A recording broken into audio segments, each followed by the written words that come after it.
Now then, before we do the children's thing, in your Bibles, will you turn to Genesis chapter 37? Because we're going to start today, I think I mentioned it the other week, that we will start on the life of Joseph. And as Sundays present themselves, then, I shouldn't have opened my mouth, but as Sundays present themselves, then we will continue to look at the life of Joseph. And then during the week, we get a cancellation next Sunday.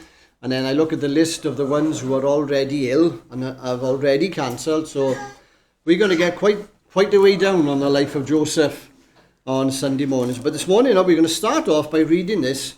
Then we'll have a very short reading before we look into his life. It's chapter 37. We're going to read down to verse 28, from verse 1 to verse 28. Now, I would like to stop on certain verses, but I'm not going to for the sake of time. We'll come back to them, okay? Here we go. Now Jacob dwelt... Now you said, hang about.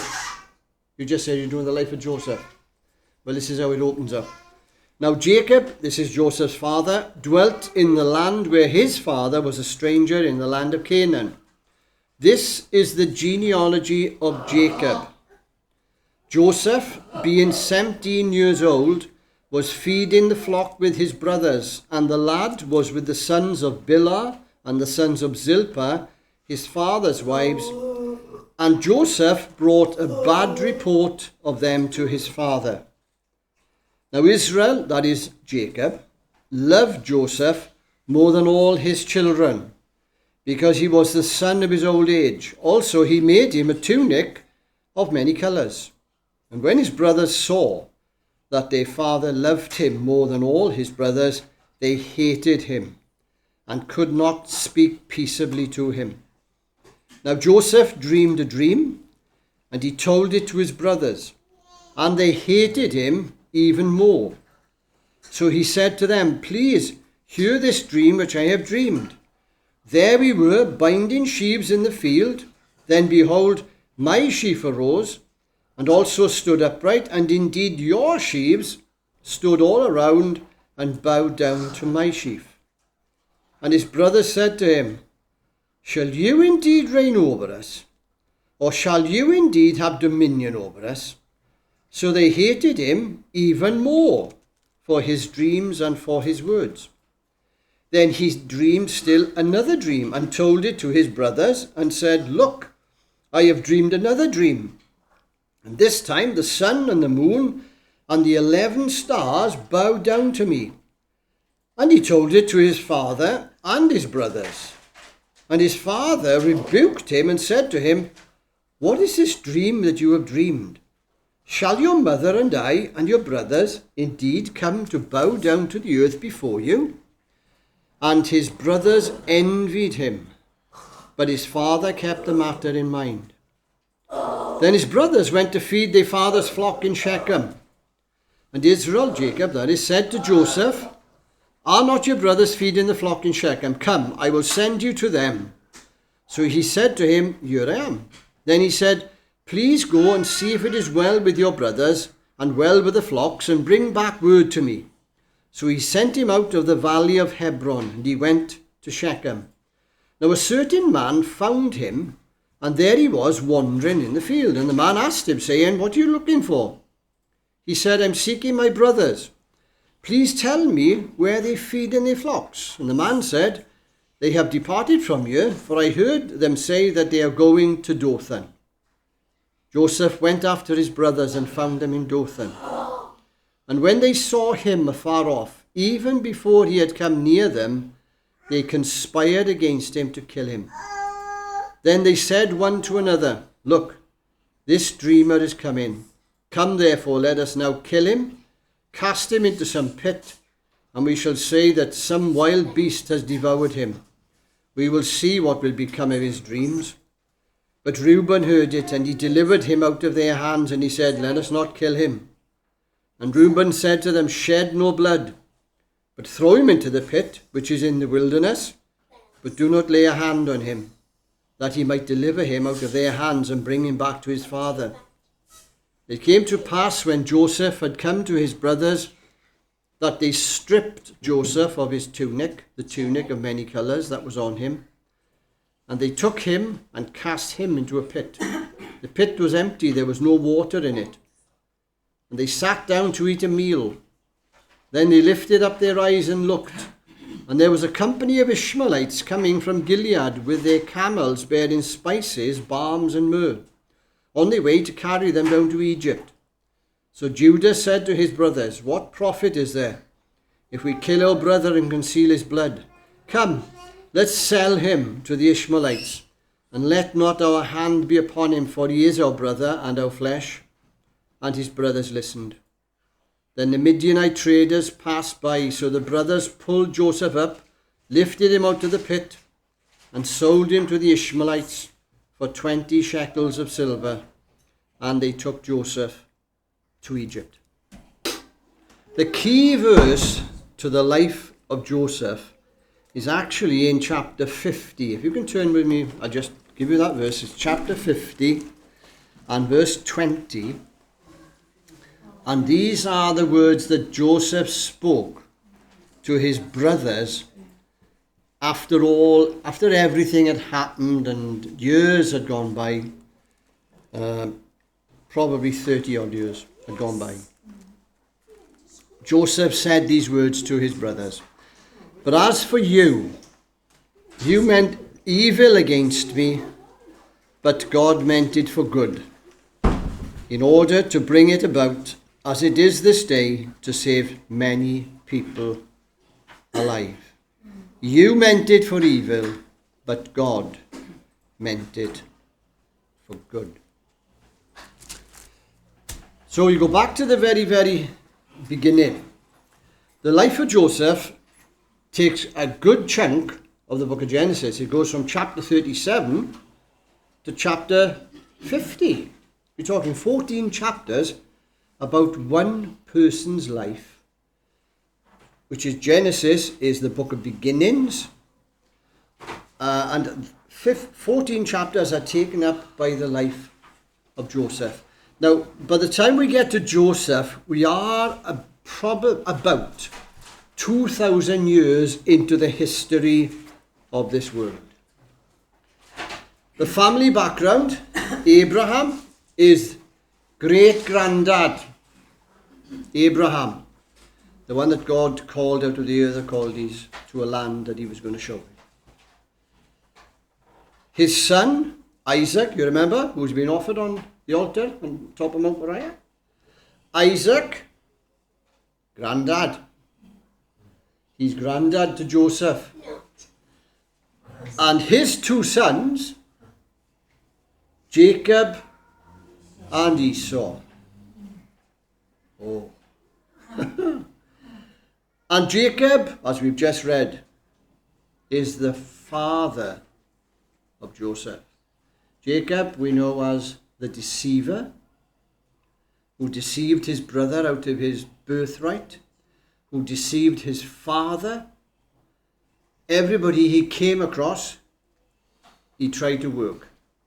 He was what you would call in modern day terms a Las Vegas gambler, basically.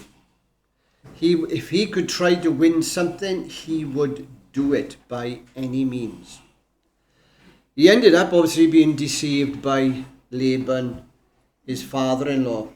And if you've ever been to Las Vegas and you sit around the tables or you sit around whatever, you find out there is another person on the other side who could be a little bit better than you.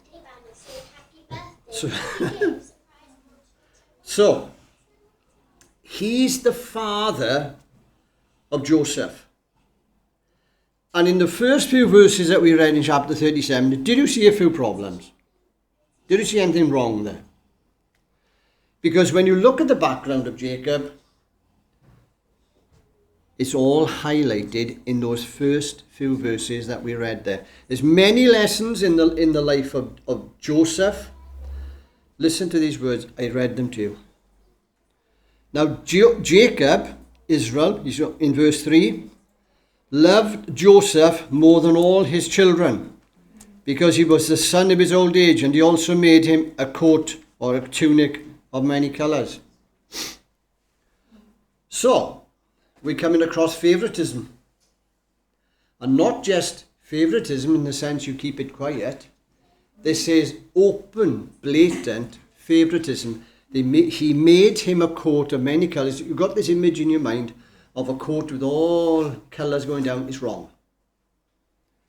The coat of many colours was pure white linen.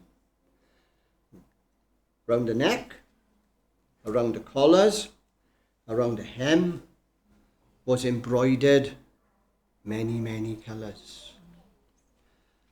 The other boys would have had normal clothes, which were normally rough. But if you had anything like this in pure white, then you were classed as being well off. Or somebody who knows you is well off and they bought it for you. And guess what? It was his father. So you're sitting there with your other 11 brothers, and this is presented to you. Do you think the other 11 brothers reacted, "Oh, it's lovely, Joseph, you know, it looks really good on you. You know, perhaps it might look good on me, but you've got to give in. You look stunning." What does the scripture tell us? When his brothers saw, in verse 4, that their father loved him more than all his brothers, oh dear. Well, this is a strong word, isn't it? They hated him, and they could not speak peaceably to him. They hated him. It's a strong word. You go on later, and I use the words again. I didn't use it, but they're in there in the next verse.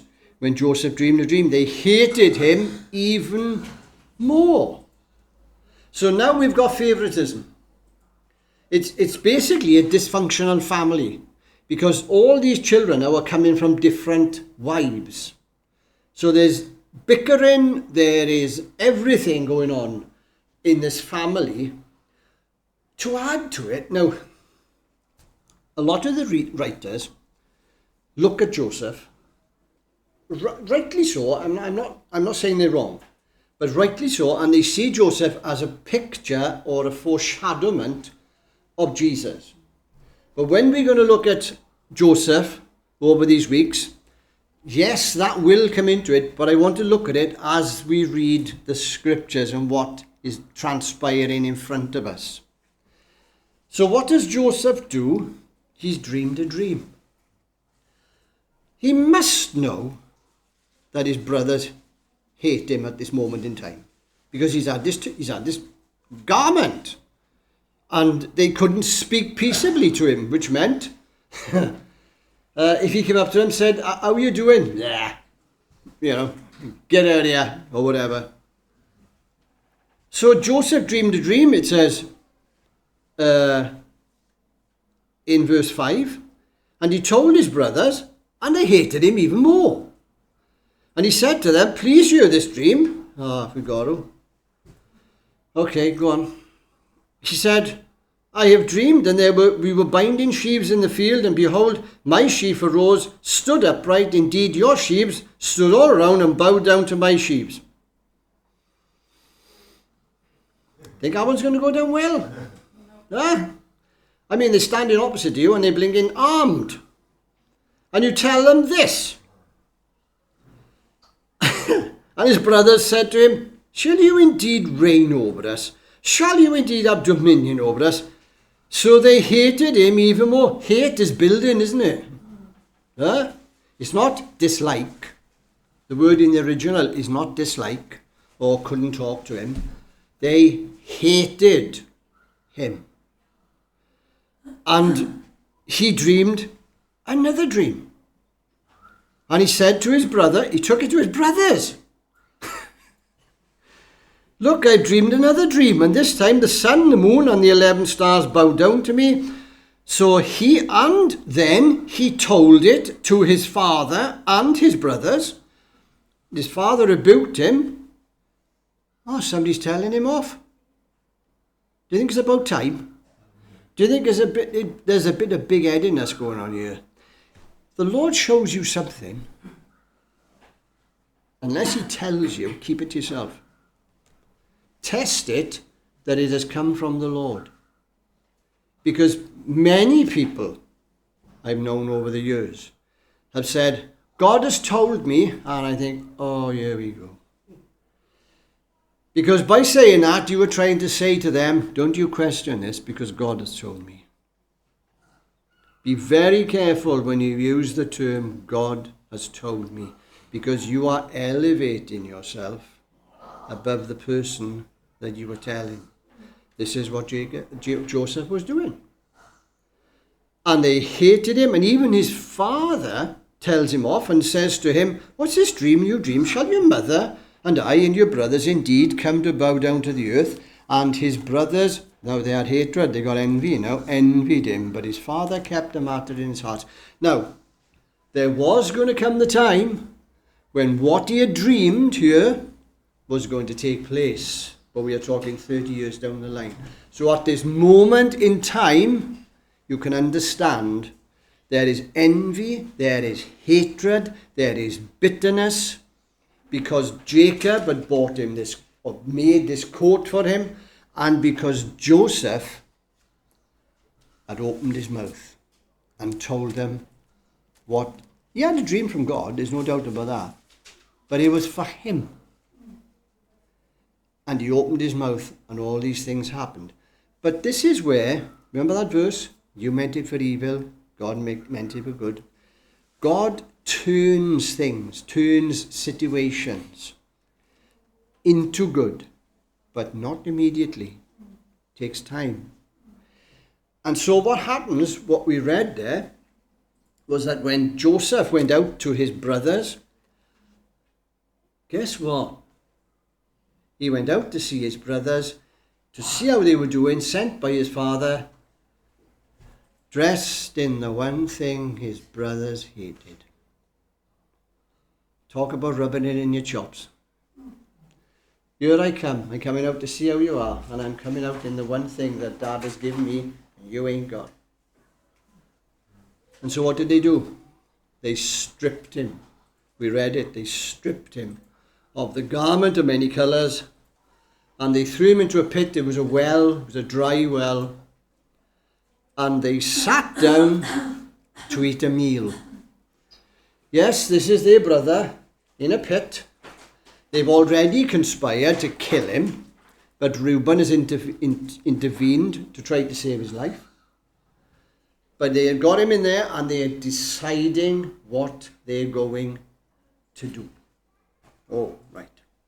So we've got the background of this. So the story of Joseph is to teach us to trust God, because he will turn evil into good. Because he's the master weaver, he's the master builder. But Joseph himself would probably tell you and me, even though he didn't know that at the time, that the pit stinks. Being in the pit stinks. What was God going to do? Okay. So we'll go to chapter 39. We're going to read the first 5 verses. Now remember, now he's been sold. He's been sold into Egypt. He's been sold to the Ishmaelites.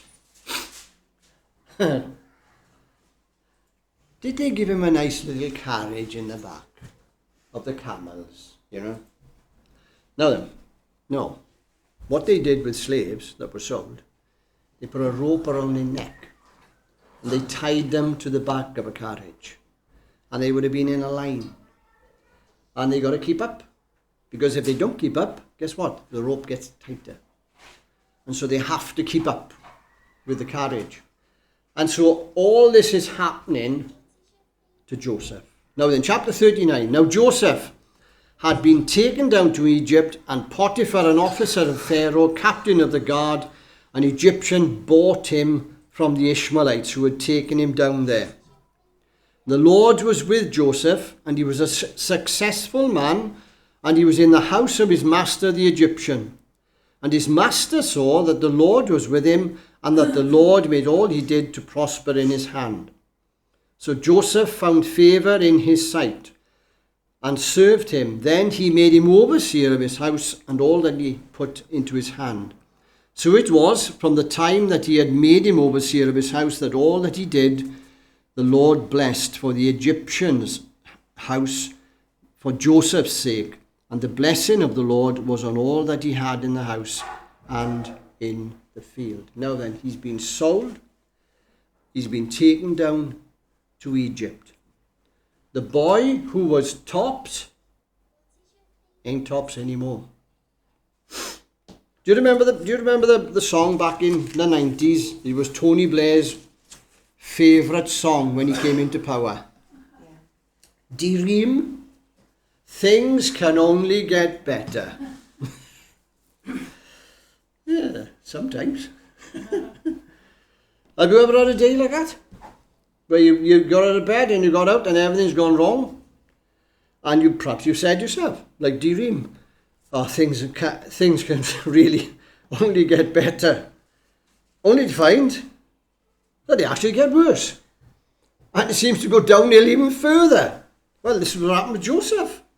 He's as I said, he's been tied to this carriage. He's been taken down to Egypt.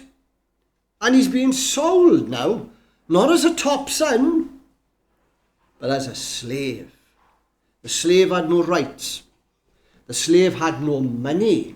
You were never paid as a slave. And his life hit the bottom.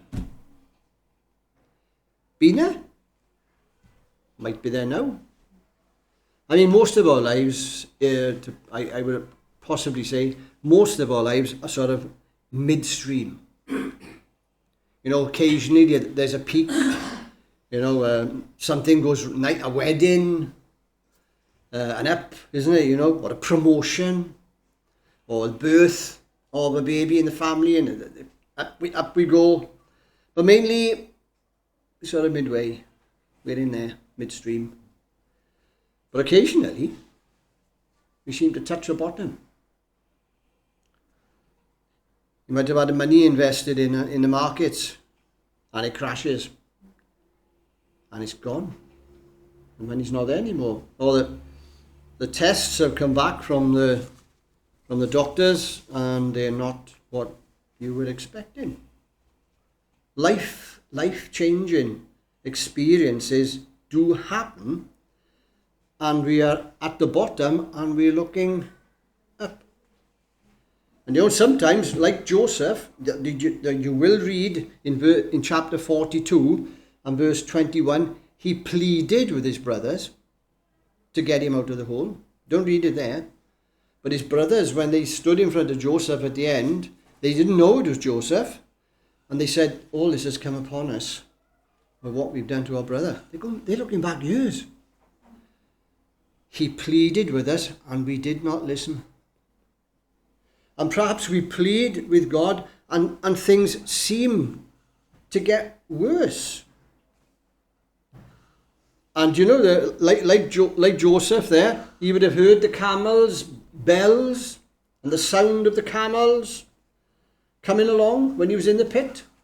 And perhaps some hope came up in his heart. Who's coming? Perhaps. Now there's a certain American pastor who has taken hold of that verse, and he's actually used that to make you think that you're going to be rich. He never continued it to show what happened to Joseph.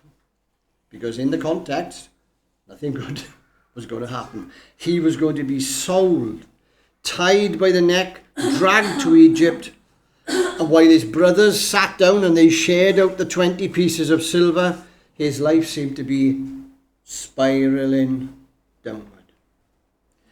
I'm pretty sure that Joseph, on the way down to Egypt, he must have prayed. God, what's happening? What is going on here? Perhaps he was waiting, like Alan does, for the lightning bolt to come out of the sky and to give the sign to free him. Nothing happened. Perhaps he thought, is God deaf? Can't he hear me? Is he out? Doesn't he care? Said that.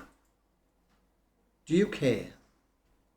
God, do you really care? Or perhaps is it God's got a plan. God is working something out. Do you know, you turn the page in Scripture and you would think you'd read of Joseph going down into Egypt as we did from when we left him to where we are in chapter 39, thinking Joseph's got to be there sobbing, losing his mind.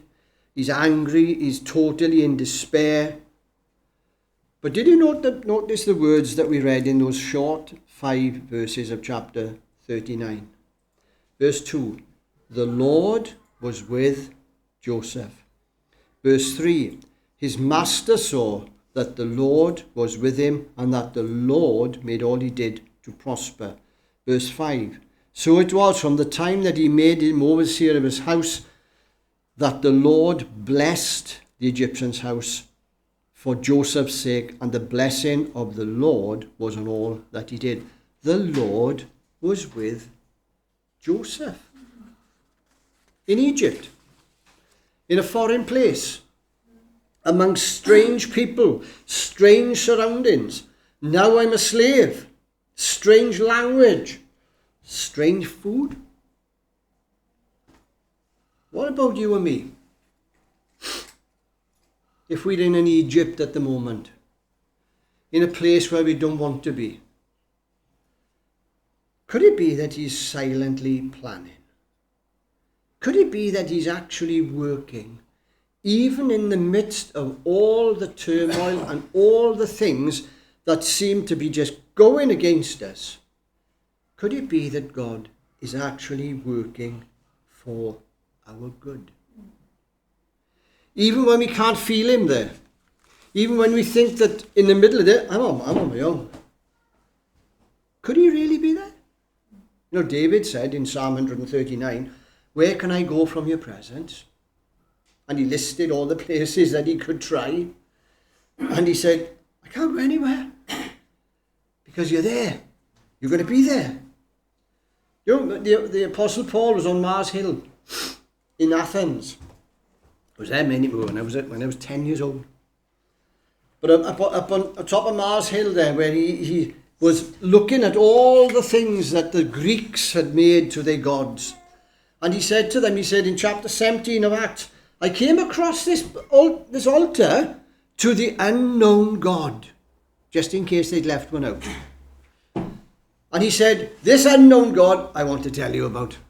And he started to preach to them Christ. And he says in verse 27 of chapter 17, he is not far from each one of us. So where can I go from your presence, Lord?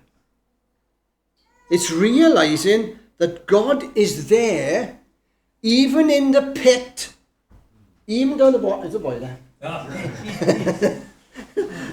Realizing in the pit that God is in the pit as well. Even God's presence is even there.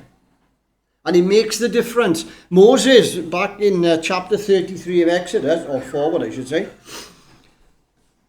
look at the problems that Moses has. There must have been times in Moses' life, in the times in the wilderness with the children of Israel, when he must have sat down and thought, what on earth have I taken on you?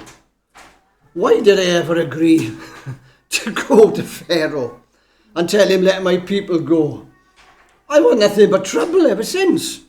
But he realized while they were at Sinai, and God was going to move them on from Sinai towards the promised land, in chapter 33 and verse 15, he said to God these words, you could read it for yourself, if your presence does not come with us, then don't take us there. Because he realized that the presence of God was the most important thing. David made his own Egypt. He made it, and don't we do the same? We make our own Egypt, where we've got into something and we've done it ourselves. Can't blame anybody else, we've done it ourselves. And David made his own Egypt because he committed adultery. He covered it up. He had her husband murdered. He still didn't want to say until Nathan the prophet came to him and confronted him. But when you read the repentance of David in Psalm 51, David doesn't say to God, don't take my army away. He never prayed that. He never prayed, don't take my kingdom away. Don't take my crown away. He said, please don't take your presence from me. Because he realized that the presence of God was everything. Joseph is down in Egypt. The presence of God was with him. He was blessing him. Perhaps he didn't see it, but God was there with him. What about you and me? What can we hold on to? What does the Bible tell us about God that we can hold on to when we're in these dark places, when we're in the pit? I made a list. Have a look them up for yourself. He is still sovereign. He's still on the throne. Even when I'm in the pit, even when I'm at my lowest, he's still on the throne. He still knows my name, and he still knows the number of the hairs on my head. That's what the Bible teaches us. Angels still respond to his call. Wherever he wants to send them, they will go. The hearts of rulers are still in his hand. That hasn't changed. In all the confusion of our world today, it's still in his hand. The death of Jesus still saves souls. That has not changed and never will. His blood will save. The Spirit of God still lives in believers. Heaven is still only a heartbeat away, or a lack of a heartbeat away. The grave is still only temporary. God is still faithful. God still uses everything for his glory and for my good. God still uses tragedy to accomplish his will.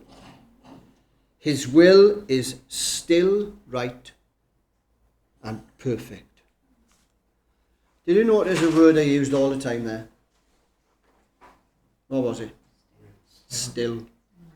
Still is. Because he does not change. He's always the same. I am the Lord. I do not change. But you know, if you are in Egypt at the moment, this is an important thing you can do. Lean as well on God's people. You have people, you have family of the Lord's people around you. Lean on God's people. Share your feelings with the family of God. Tell them about what you're going through. Like it or not, you know, we need each other. We're not islands. We need wonderful people of God in his family around us. You know, Moses fighting the Amalekites, when Joshua was in the battle, he had to have Aaron and Hur to hold up his hands. And the battle was won. We need one another. There's an American pastor's wife who was suffering from depression. I finish with this. She wanted to hide it from the congregation, but it got to a point where she couldn't do anymore. And so she determined in herself, as much as it was against her, to say. When people asked her, how are you? She said to them, well, at this moment, I'm not really well. I'm depressed. I've been suffering it for a while. She made this decision on a given Sunday morning that whoever asked her, she would say. And by the end of that Sunday morning, she had over 30 people that were going to comfort her and pray with her and support her in any way that they possibly could. She found grace and she found God's presence amongst God's people, because where 2 or 3 gather in his name, there he is in the midst. Dear God is waiting for you and me. He's waiting for us. He's there with us. And if Joseph's story is anything to go by, he can use our Egypt to teach us that he's still with us.